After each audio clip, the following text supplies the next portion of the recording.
Jadi ceritanya kemarin gue ditantangin oleh temen gue buat nyari laptop yang terjangkau namun dengan spesifikasi yang lengkap. Ya secara logika itu susah banget gitu ya.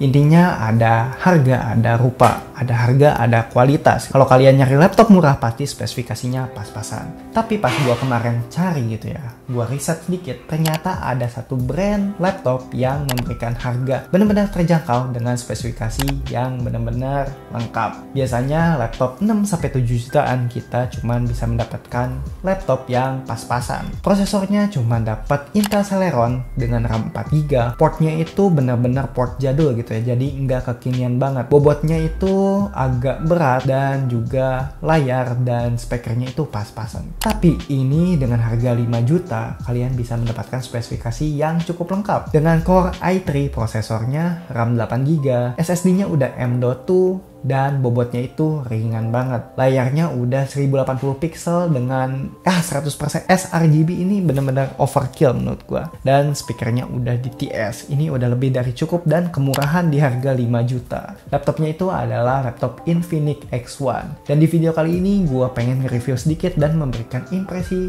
gua tentang si produk ini. Apakah bagus? Kalian bisa komentar di bawah. Kalau ada yang mau didiskusikan terkait laptop ini, kalian tulis aja di kolom komentar. Dan langsung aja kita bahas. Kalau kalian dengar merek Infinix, pasti kalian ingatnya dengan handphone. Ya, Infinix itu adalah brand handphone, tapi dia lagi mencoba merambah ke dunia laptop. Dia mau menggemprak pasar laptop. Jadi kemarin dia ngebakar duit, ngasih harga yang benar-benar murah, alias cuman 5 jutaan aja.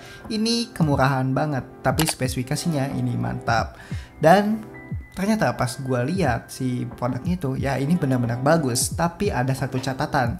Catatannya adalah produk ini rawan. Rawan apa? Yang pertama adalah after sales-nya. Takutkan kalian membeli laptop dengan after sales-nya itu jelek. Jadi susah banget buat misalkan ada kerusakan. Tapi ya tentu yang namanya juga laptop murah, ya kalian cuman beli barang aja, bukan beli after sales atau enggak garansi atau jaminan. Yang kedua, si laptop ini tuh ya karena terlalu canggih di harga 5 jutaan, jadi ini laptopnya agak sedikit rawan, apalagi di bagian engselnya.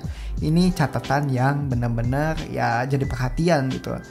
Ya gua lihat di marketplace banyak yang ngejual laptop ini secara second, tapi layarnya itu udah benar-benar ya jelek gitu ya, karena ya kualitas engselnya itu yang kurang baik gitu ya.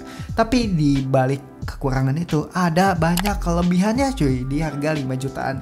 Gua bakal sebutin satu-satu apa aja yang menjadi kelebihannya, dan ini benar-benar worth it buat dibeli menurut gua. Dengan catatan kalian harus sedikit berhati-hati dengan perawatannya. Ya intinya perhatiannya harus ekstra biar produknya itu lebih awet lagi. Dan ini adalah salah satu kelebihan dari Infinix X1 yang patut diperhitungkan dan ya menjadi bahan pertimbangan buat kalian beli. Kita mulai ke bagian desain terlebih dahulu. Nah, desain laptop ini menurut gua nggak malu-maluin amat. Ini kekinian banget gitu ya. Jadi nggak mengesankan laptop murahan. Ya, walau laptop ini murah gitu ya. Jadi nggak malu-maluin buat dibawa-bawa, apalagi buat dipakai nongkrong. Bobotnya ringan, cuma 1,2 kg. Asli ini ringan banget. Dan untuk materialnya, ini bagian depannya itu plastik ya. Tapi untuk bagian bawahnya ini ada kerasa unsur kayak logam gitu ya. Gua nggak tahu aluminium atau apa. Tapi kalau gua pegang bagian bawahnya ini kerasa premium. Ya untuk laptop ini ya kalian jangan berharap lebih untuk materialnya. Ini build quality-nya menurut gua biasa aja, tapi terlihat premium. Sekarang kita masuk ke bagian layarnya. Ini adalah nilai plus yang harus menjadi pertimbangan banget gitu ya. Nah, layarnya itu 14 inch dan bisa kalian lihat ini bezel-less banget. Asli ini tipis banget bezelnya, kayak laptop-laptop premium harga 15 jutaan. Ini tipis banget. Dan kalau kalian lihat layarnya ini enak banget buat dipandang, soalnya laptop ini udah full HD. Ini tajam banget asli. Dan untuk kedalaman warnanya dia udah sampai 100% sRGB kalau nggak salah ya. Dan ini panel layarnya udah IPS. Kalau kalian misalkan ke brand lain, brand laptop lain gitu kayak Asus, paling kalian bisa dapat layar NT. Dan ini tuh nggak sedetail layarnya Infinix. Asli ini udah menjadi salah satu kelebihan banget. Ya menurut gua anggap aja kalian beli layar bagus gitu ya, dan prosesor dan lain-lainnya itu adalah bonus. Ini udah cukup bagus menurut gua. Dan kita lihat ke bagian keyboardnya. Menurut gua bagian keyboardnya itu enak banget buat pakai ngetik gitu ya, walau biasa aja gitu. Kalau dipakai ngetik paling enak adalah keyboardnya punya Lenovo gitu ya. Dan ini menurut gua udah cukup banget. Tuh keyboardnya ini full size dan ini tuh rapet banget ya gitu untuk bagian keyboardnya. Tapi enak sih, ini ala-ala Apple nih kerapatannya ini. Dan ada backlight LED di dalam keyboardnya. Jadi kalau misalkan kalian lagi ngetik di dalam ruangan gelap ya, ini udah bisa ngebantu banget. Selanjutnya di bagian trackpad, asli ini full size banget, gede banget. Ini puas banget misalkan gerak-gerakin kursor. Dan menurut gua responsivitasnya ini biasa aja sih. Dan enaknya si trackpad ini udah smart gesture. Jadi kita bisa scrolling dan juga ganti-ganti kursor gitu arahnya dengan sangat cepat gitu. Dan ini ringkas banget asli. Dan menurut gua kelebihan lain adalah tombol powernya itu berpisah dengan tombol-tombol yang ada di keyboard. Jadi nggak akan ada salah pencet.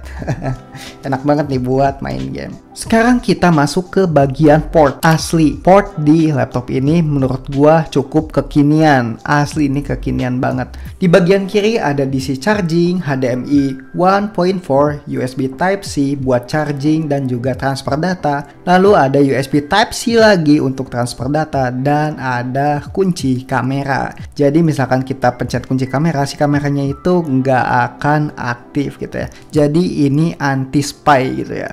By the way, kamera di laptop ini benar-benar kecil banget, ada di bagian atas. Asli ini nggak kelihatan banget, ini kecil banget. Dan untuk kualitasnya ini adalah kualitas 720p. Jadi ini udah cukup banget buat video call biasa, dan suara audionya ya ini lumayan sih untuk mikrofonnya. Dan untuk di bagian kanan ada USB 3.0, ada USB 2.0 dan juga audio atau mic jack dan juga slot micro SD. Menurut gua di laptop setipis ini portnya cukup lengkap dan juga banyak, nggak kayak portnya Apple. Asli Apple itu pelit banget.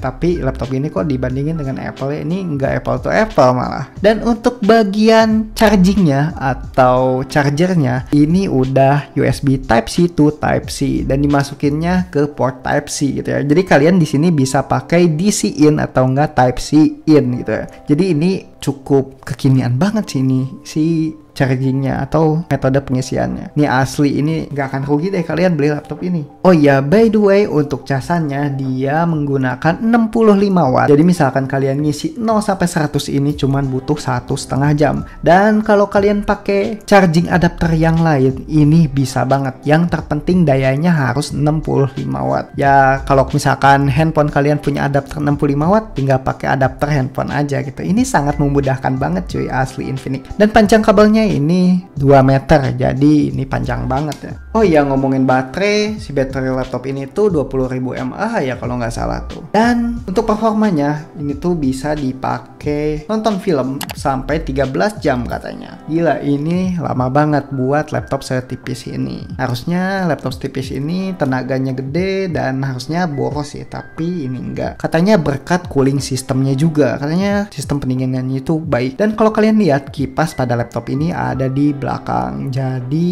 ini tuh nyemburin aura panasnya ini ke belakang. Sekarang kita obrolin tentang performa si laptop ini. Nah, si laptop ini pakai Core i3. Menurut gua di harga 5 jutaan pakai Core i3 ini udah lebih dari cukup malah. Kalau misalkan tahun-tahun kemarin kalian di budget 5 sampai 6 juta, kalian cuma dapat Intel Celeron. Ini kenapa Intel harganya jadi murah ya? Apa dia kalah bersaing dengan AMD? Ya itu mungkin salah satunya. Untuk prosesor laptop ini menggunakan Core i3 generasi 10, yaitu dengan kode 1005G1. Menurut gua, prosesor ini cukup tangguh untuk dipakai komputasi harian, misalnya untuk bikin PowerPoint, ngetik, browsing, nonton film, dan lain-lain. Dan untuk SSD, dia mempunyai SSD M.2 dengan kecepatan yang cukup kencang. Dan dia mempunyai konfigurasi RAM 2 channel. Dan RAM-nya itu udah 8GB. Jadi menurut gua ini laptop nggak akan nge-lag. Asli ini lancar banget buat di kelasnya ya. Dan untuk main game menurut gua ini masih bisa sih, tapi grafiknya ya masih pas-pasan. Soalnya dia menggunakan Intel Yo Graphics Integrated GPU. Kalau buat Zoom meeting, Google Meeting, dan juga Microsoft Word, PowerPoint, ini mah santai sih. Ini bisa diatasi dengan prosesor ini. Karena prosesor ini mempunyai 2 core dan 4 thread. Dan yang terakhir ini adalah kelebihan yang menurut gua asik banget. Karena audio di laptop ini benar-benar ada 4 gitu. Jadi bukan stereo biasa. Ini ada 2 kali audio 1,5 watt di bagian atas di dekat layar. Dan ada tweeternya di bagian bawah. Ini powernya 0,8. Jadi ada 4 speaker di laptop ini, menjadikan audionya enak banget buat nonton film atau enggak dengerin musik. Ini udah overkill sih di harga 5 juta menurut gua. Dan untuk mikrofonnya sama, mikrofonnya juga udah stereo. Ini lebih dari cukup menurut gua. Di harga 5 juta, laptop ini ya menurut gua ini asli kemurahan banget. Ini kemurahan banget. Cuman yang harus diperhatikan adalah build quality dan juga si engselnya. Dan satu lagi, si after salesnya itu seperti apa. Apakah part-partnya bisa dibeli lagi gitu kalau ada kerusakan. Ya itu mungkin salah satu yang harus dipertimbangkan. Dan menurut gua ya laptop ini benar-benar kemurahan. Itu terbukti kalau kalian cari di pasaran, harganya itu bukan 5,5 juta lagi, tapi melainkan 6 juta lebih. Kenapa bisa semahal ini? Karena ada banyak reseller atau enggak distributornya menganggap hal ini ya kemurahan banget gitu ya. Jadi dia itu harganya dipepet-pepetin dengan laptop kebanyakan di pasaran. Jadi harganya ya jadi 6 jutaan gitu. Ada yang 6,5, ada yang berapa. Jadi dikarenakan laptop ini dijual dengan harga murah, otomatis orang banyak yang beli gitu. Banyak peminatnya. Ya karena banyak pembeli, otomatis ya hukum ekonomi. Harganya pasti meningkat karena stoknya itu terbatas. Buat kalian yang pengen beli laptop ini dengan harga yang lebih murah lagi, ini bisa banget. Kalian bisa cari di Facebook Marketplace atau enggak di OLX. Tinggal cari barang secondnya aja. Tapi kalau untuk barang second si Infinix ini, kalian harus perhatikan engsel dan juga layarnya. Itu harga mati. Ditakutkan orang ngejual dikarenakan ya si engsel atau nggak si layarnya itu udah agak bermasalah gitu ya. Ini dikhawatirkan banget. Dan si laptop ini ternyata harga jualnya nggak anjlok-anjlok amat. Misalkan kalian beli 5 atau 6 juta, ya harga jualnya nggak beda jauh dengan itu juga gitu. Ya karena banyak peminatnya gitu. Dikarenakan brand Infinix itu baru masuk ke pasar laptop, otomatis kita nggak akan tahu track recordnya, apakah bagus komponennya, apa build quality-nya, gimana standarisasi produknya seperti apa gitu. Ya kalian beli produk Infinix itu sama aja beli produknya aja, dan ya mungkin mereka tes pasar atau nggak tes produk, apakah produknya laku di pasaran, awet di pasaran, atau enggak ya kayak gimana gitu. Ini masih jadi bahan penelitian. Kalau kalian pengen yang aman-aman dan lebih aman lagi, kalian lebih baik beli laptop dari produsen laptop yang udah teruji dan juga udah terkenal, dan standarisasinya yang tinggi dan quality controlnya yang benar-benar bagus. Ya menurut gua kalau kalian sekedar beli laptop buat dipakai sehari-hari dan mau menerima resikonya, menurut gua Infinix ini adalah salah satu yang paling dipertimbangkan. Thanks ya buat kalian yang udah nonton video ini sampai akhir. Semoga video ini bermanfaat dan gua bacot kayak gini didengerin gak ya? Semoga aja ya banyak yang denger.